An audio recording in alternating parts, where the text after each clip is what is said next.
The Trump-Epstein scandal just got crazier as Hillary Clinton, Bill Barr, and Merrick Garland were just hit with subpoenas. Trump's efforts to help Jair Bolsonaro have backfired. This Mike Flood town hall beatdown that got caught on camera has exposed a very scary situation for Republicans. And the Texas gerrymandering battle just hit a new key level. We're talking about all that and even more on today's brand new Philip DeFranco show. You daily dive into the news, and I'm giving you a double dose today after you watch this show. Click the top link in my description or pinned comment and go listen to today's brand new episode of the In Good Faith podcast with Philip DeFranco. I've got a special guest for you today. It's available on Apple Podcasts, Spotify, anywhere you listen to podcasts. And make sure you also follow the podcast there, give us 5 stars. But that said, we have a lot to talk about in the here and now, starting with this. The House Oversight Committee just issued subpoenas to Bill and Hillary Clinton, as well as several other former government officials in relation to the Epstein probe. With this morning, Representative James Comer, who's the chairman of the committee, announcing that he is seeking depositions from several people between August and October, including both of the Clintons, former AGs Loretta Lynch, Eric Holder, Bill Barr, Merrick Garland, Jeff Sessions, and Alberto Gonzalez, and then former FBI directors James Comey and Robert Mueller. Notably, you have Trump's name not on that list. But the subpoena does also direct the Department of Justice to release the full and complete Epstein files to the committee by August 19. We also had Comer publishing the letters issued to each person, and in the one to Bill Clinton, he wrote, "By your own admission, you flew on Jeffrey Epstein's private plane 4 separate times in 2002 and 2003. During one of those trips, you were even pictured receiving a massage from one of Mr. Epstein's victims. You were also allegedly close to Miss Ghislaine Maxwell, an Epstein co-conspirator, and attended an intimate dinner with her in 2014.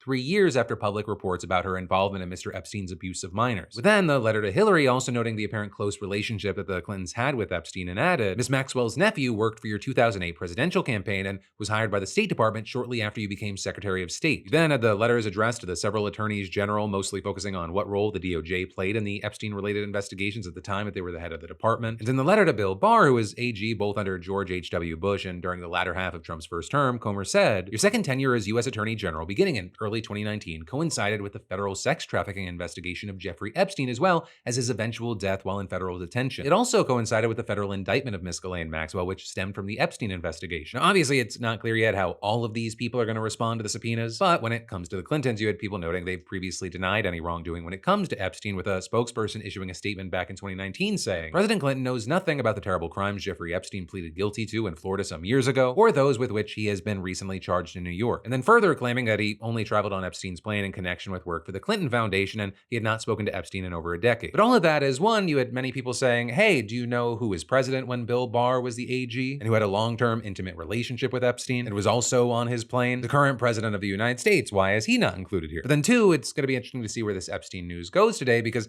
it's not the only bit. Right in that, because 2 of Epstein's victims just sent scathing letters condemning the Trump administration's handling of the case to a judge in Manhattan, with both victims choosing to stay anonymous as they asked that any victim identifying information be redacted from any public release of Epstein-related documents. And one writing, "I come forward to you today in disdain, disgust, and fear of how the United States of America's DOJ has handled the promise to release the Epstein files. I use quotations because what are these files exactly anyway? Sad to say, for the victims, we never got our day in court. Apparently, Epstein killed himself under whose watch? Oh, was it Trump's DOJ?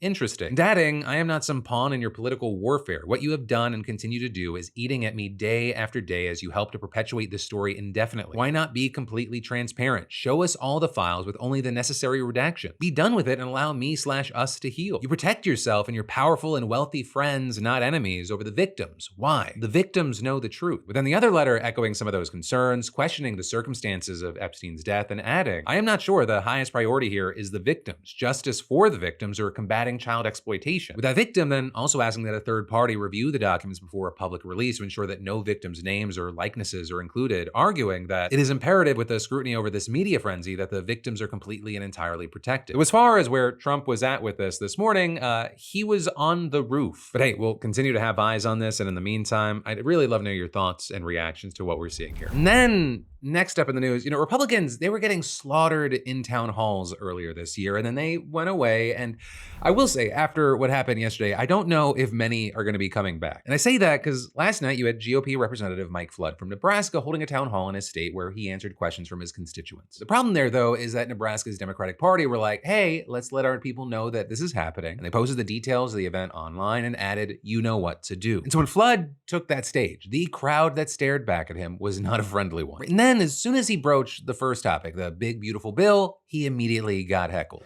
There's been a lot of misinformation out there about the bill. Okay. Okay, let's start here. Please let me tell you why I voted the way I voted, and then we will take your questions, and you will have an opportunity to get answers. Now, of course, with this, you know that this show is about trying to make all the news consumable. But with that, I gotta know that if I was to show you all of the heckling and the booing that he got, I'd have to just play the entire hour-and-a-half town hall for you, because it literally never stopped. Like, I think the bad dreams that he had about how this could have gone were probably smoother than how it actually played out. Right? And then when Flood actually tried to engage the audience in a dialogue, he didn't get the reactions that I guess he thought he might get. If you choose not to work, you do not get free health care. You do not get free health care. Okay. So here's a question. Do you think that people who are 28 years old that can work and refuse to work should get free health care? The Flood then trying to appease them a little bit, but it just didn't work. I truly believe this bill protects Medicaid for the future. I believe it. Right, and then when Flood celebrated the BBB's tax cuts, they responded with a chant of their own. Next slide, please.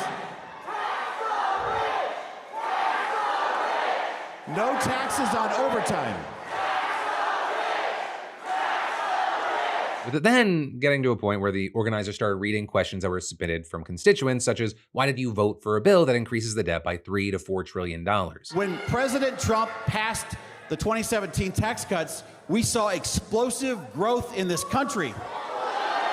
We saw explosive growth. And then the question, why did you cut SNAP, food stamps, and healthcare research? We do not have unlimited money in the United States.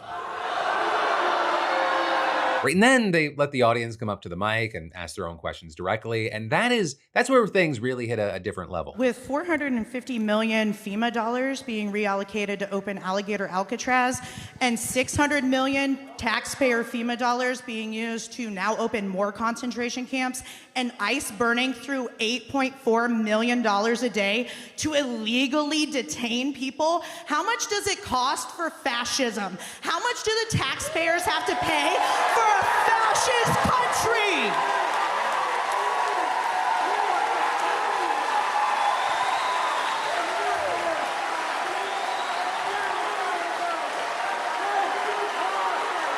Americans went to the polls in November, and they had a choice between a Democratic candidate that had an open border, no enforcement, fentanyl, drugs, human trafficking. And they had a choice between that and a candidate that said, close the border. He then also had another attendee making a point in a similar vein. There's a saying that silence is complicity. Your silence tells us that you have no problem with the January 6th attack on the Capitol, the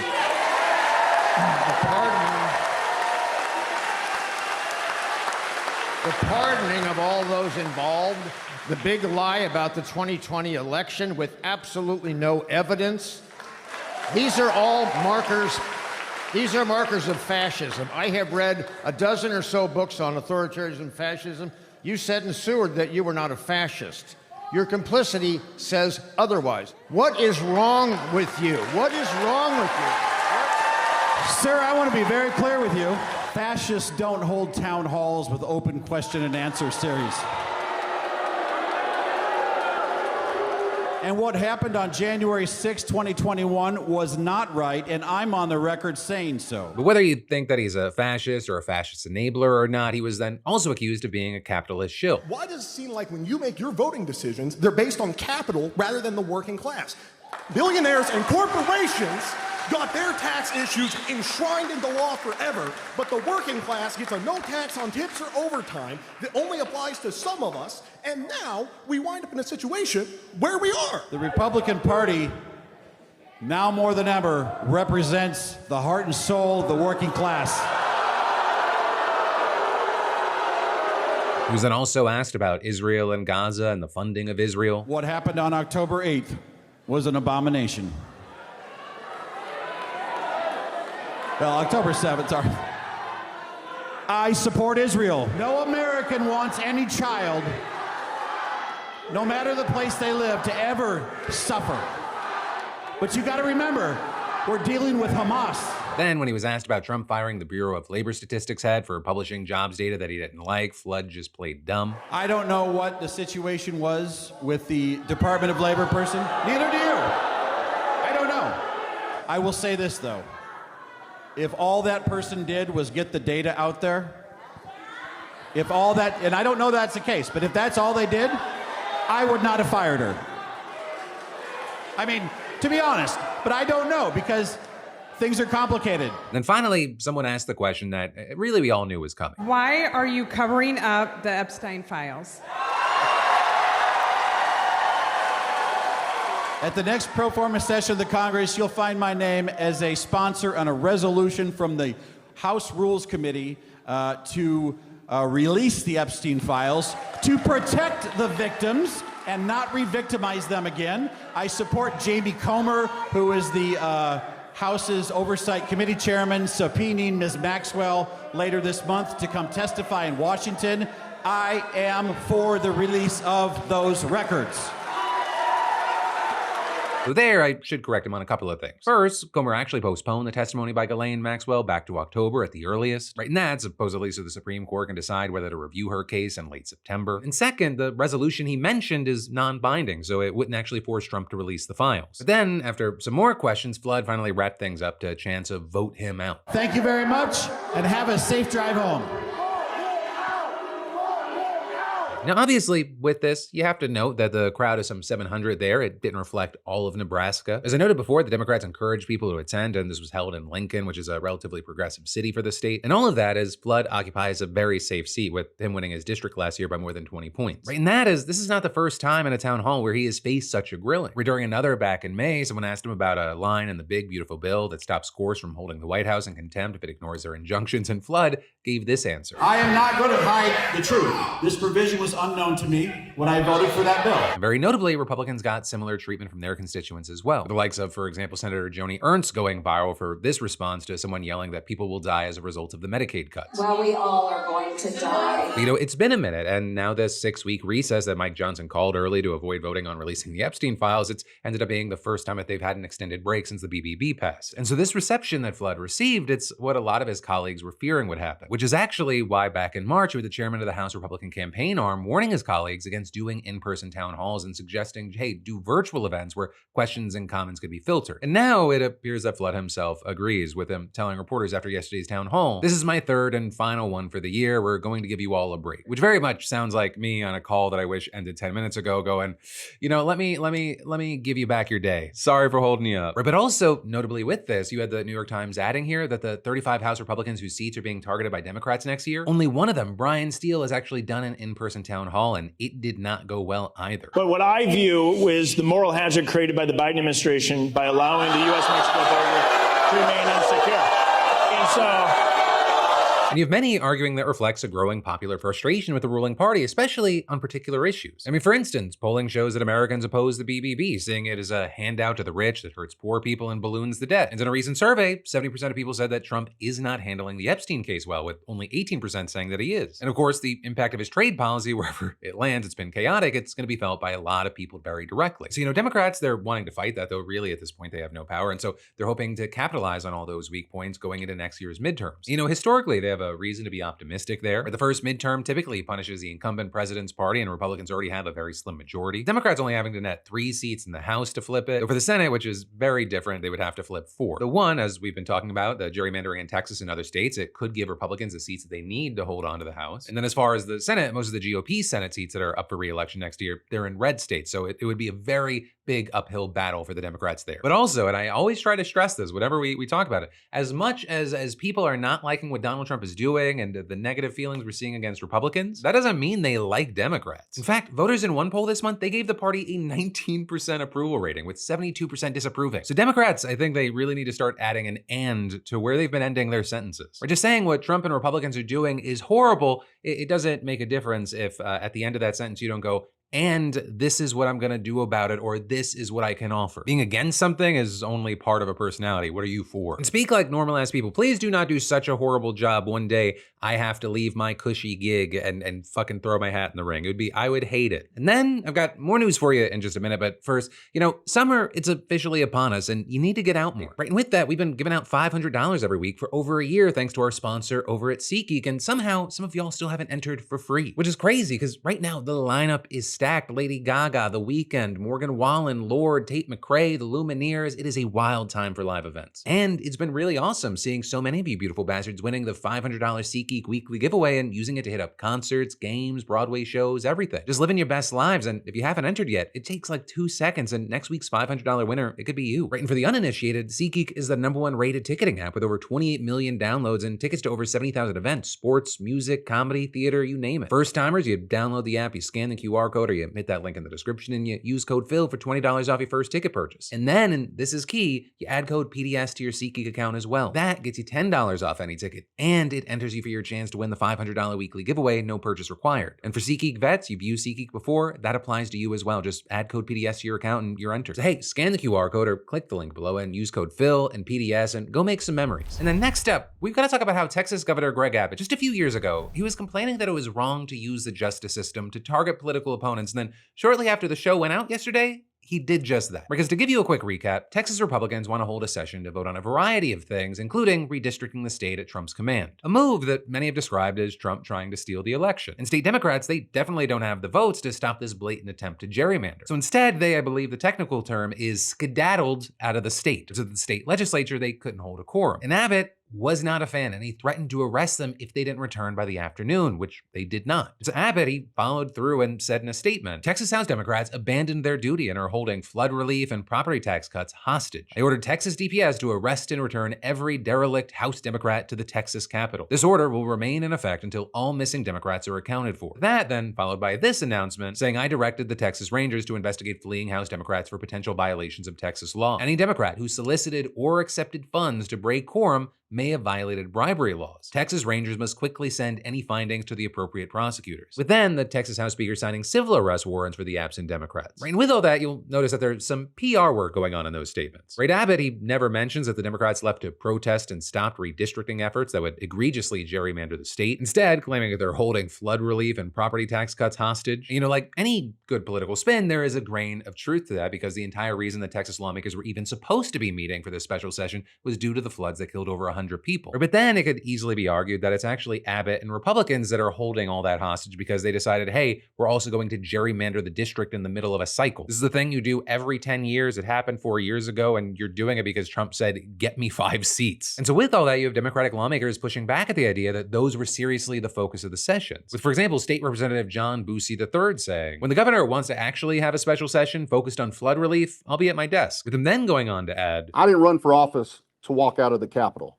But I also didn't run for office to stand by while democracy is stolen in broad daylight.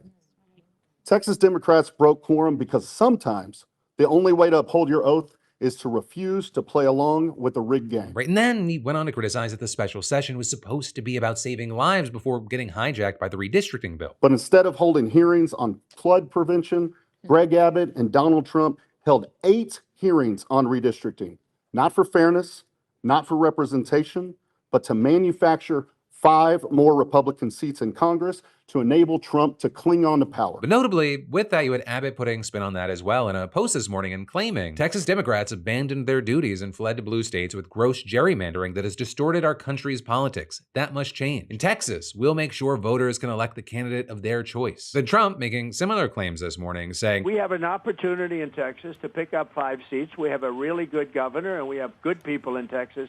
And I won Texas. With then Trump making claims about and criticizing blue states. That's all gerrymandered.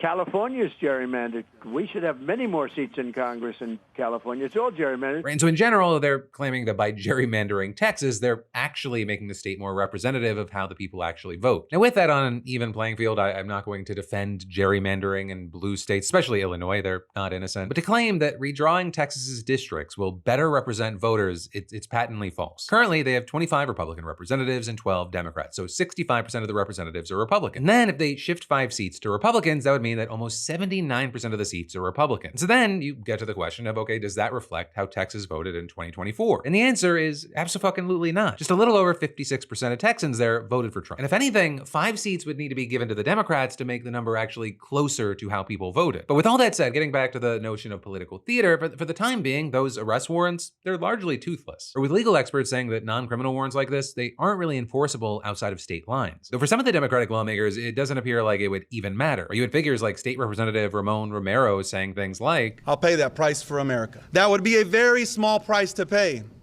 for what we would save for these Americans that have fought so hard and against the maps that aim directly at Black and brown voices. But then with that, let's say they never go back. They keep things at a standstill. What then? Well, with that, you have Abbott threatening to remove them from office in what will undoubtedly be a long and messy legal process. Because technically, there are laws on Texas's books that allow lawmakers to be arrested if they don't show up without an excuse. But at the same time, the all-Republican Texas Supreme Court ruled back in 2021 that participating in a quorum break was explicitly allowed. And then, this idea that Abbott might still seriously try to remove the lawmakers from office, it's gotten him a lot of criticism, including from people like California Governor Gavin Newsom, who wrote, "The governor of Texas is threatening to remove democratically elected officials from office because they have refused to rig an election for Donald Trump. United States of America, 2025. And then, of course, because we're talking about Newsom, I then also have to mention that he threatened again to gerrymander the fuck out of California if Texas does this. And while obviously gerrymandering is bad and lame,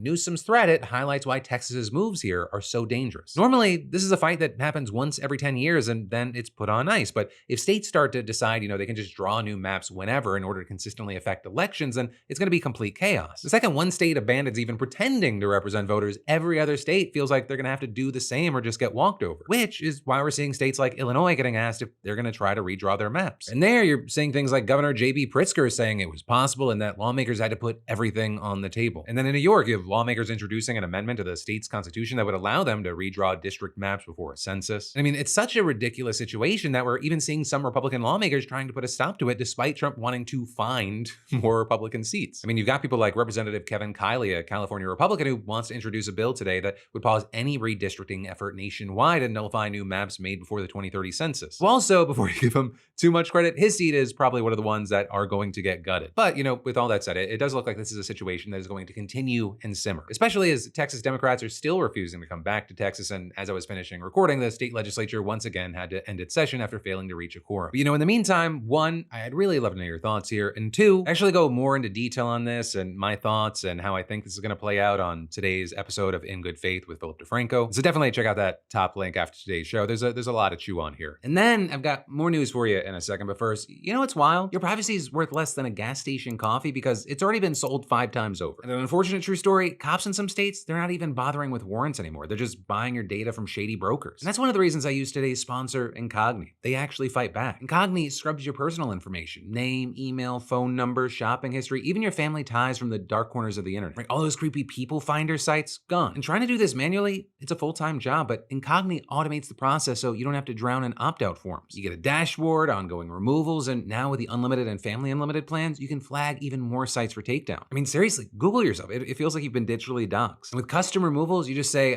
no thanks to specific sites, and Incogni handles the war. And the results are real. I've seen my info vanish from dozens of sites in weeks. And in a world where privacy laws lag, Incogni is taking the lead and letting you opt out of being a product. So just scan that QR code or head to incogni.com/DeFranco and use code DeFranco to get 60% off. It's incogni.com/DeFranco, code DeFranco to take your personal data off the market. And then next up today, we've got to talk about how Donald Trump's efforts to help Jair Bolsonaro, they've backfired. Because Brazil's ex-president is now under house arrest for violating a court order that was actually put into place for seeking out Trump's help in the first place. And that is, he's already awaiting trial for allegedly plotting to take over the country after he lost the election, which I will say that's actually a good place to start. Because Trump, he seems to see something of himself in Bolsonaro, which when you look at it, it makes sense for a number of reasons, including Bolsonaro, he refused to concede defeat and basically claimed that the only way that he could have actually lost the election was election fraud. And then just a few months later, on January 8th, thousands of his supporters ransacked the country's presidential palace, the Supreme Court building, and a House of Congress. But that is where the similarities end. Because later that year, Brazil's top electoral court ruled that Bolsonaro abused his power and cast unfounded doubts on the country's electronic voting system. system. They banned him from running for office until 2030. And last year, the country's federal police formally accused Bolsonaro of attempting a coup, with the country's top prosecutor later revealing additional allegations that Bolsonaro actually plotted to poison his successor and shoot dead the Supreme Court justice that was investigating it. And that's the same justice who ordered his house arrest this week, the same one that publicly clashed with Elon Musk over his refusal to block certain accounts on X, and the same one that Trump Media and Technology Group, which is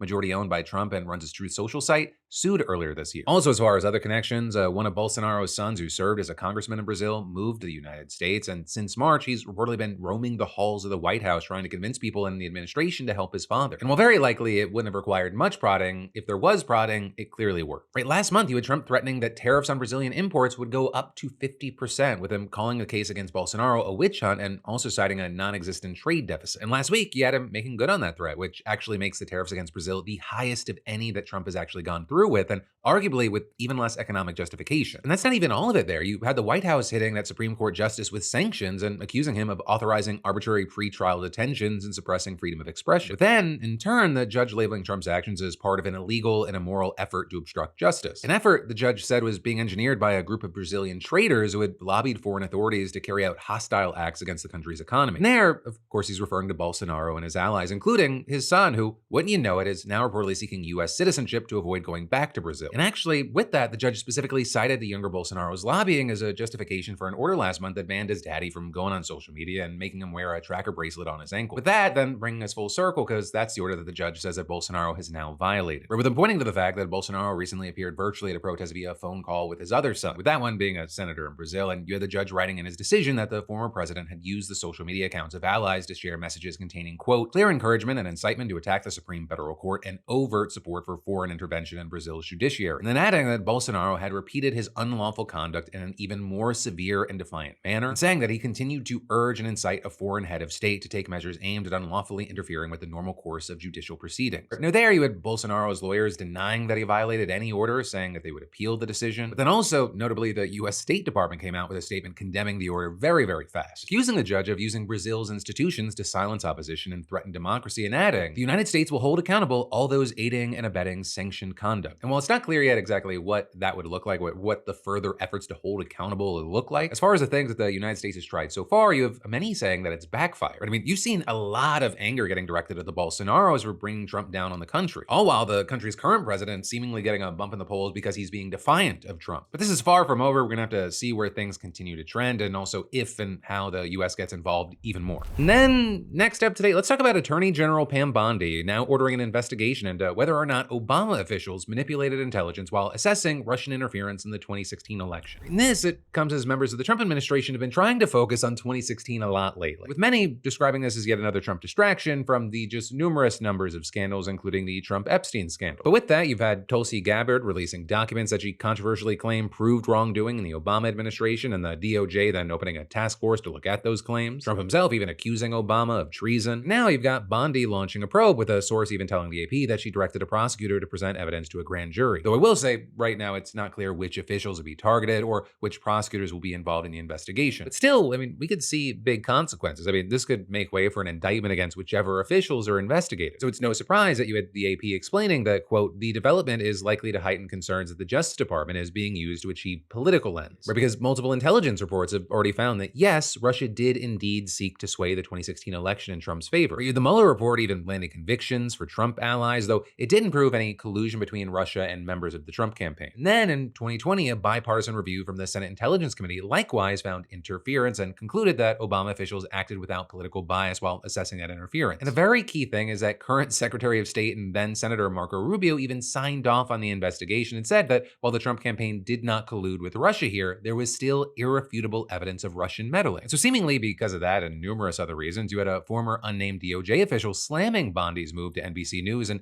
calling it a political stunt and arguing that there is no logical, rational basis for this. So obviously, none of those arguments have stopped Trump and his camp from repeatedly claiming that officials were seeking to undermine his first term by focusing on Russian interference. And so you had Trump applauding the news on Truth Social, writing the truth always wins out, this is great news. And then, while on CNBC, claimed that he was not part of this decision, though he did continue to cheer it on. Pam is doing a great job. I have nothing to do with it. I will tell you this.